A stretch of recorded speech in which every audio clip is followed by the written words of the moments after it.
چکوال میں جب انسیڈنٹ پیش آیا, سہیل ظفر چٹھا صاحب جو تھے وہ وہاں ان کے والدین سے جا کے ملے, لیکن وہی مس کیلکولیشن یا انسانی غلطی جب منڈی بہاؤدین کے واقعے میں ہوتی ہے تو وہاں پہ سہیل صاحب نہیں جاتے ہیں. اور پھر اس کے بعد ایک اور سوشل میڈیا پہ بیک لیش آتا ہے کہ سہیل صاحب تو اس لیے گئے کہ وہ آسٹریلین نژاد شہری تھے. تو آپ کیا بولیں گے اس پہ؟ اچھا دیکھیں, اس میں تو کوئی دو رائے نہیں ہے کہ آسٹریلین پرائم منسٹر کے بیان آنے سے پہلے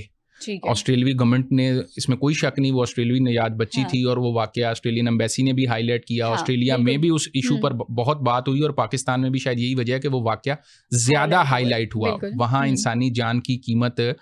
ویسے تو سب برابر ہیں لیکن وہاں کا قانون ان کو یہ دیتا ہے اس چیز کا رائٹ کہ کوئی آپ کو اگر خلاف قانون بات ہو تو آپ گورنمنٹ کو رپورٹ کریں. اب چٹھا صاحب کیوں نہیں گئے ان دونوں واقعات میں, یہ تو وہ خود ہی بتا سکتے ہیں, یا اگر وہ گئے ہیں اور خاموشی سے گئے ہیں, میڈیا میں اس طرح سے رپورٹ نہیں ہوا, تو اس پر بھی ہم کچھ نہیں کہہ سکتے. لیکن جہاں تک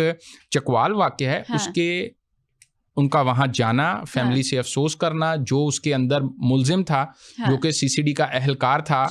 اس کے فوری طور پر پکڑے جانا, اس کے اوپر ایف آئی آر ہو جانا, کیس کا چلنا, یہ بھی ڈپارٹمنٹ کی نیک نیتی ظاہر کرتا ہے. ادروائز اگر بہت سے کیسز ہوتے ہیں جو پولیس اہلکار ہوتے ہیں وہ بھاگ جاتے ہیں, ملتے ہی نہیں ہیں, مفرور ہو جاتے ہیں جب ان کو ڈپارٹمنٹ بیکنگ کر رہا ہو. لیکن کم از کم ہمیں یہاں یہ اپریشیٹ کرنا چاہیے کہ اس معاملے میں ڈپارٹمنٹ نے بیکنگ نہیں کی, اس اہلکار پر فوری مقدمہ ہوا, والد کی مدعیت میں ہوا, ان کی مرضی سے ہوا, ان کو اس چیز پر مکمل اطمینان دیا گیا, اور پھر اس کے بعد جا کر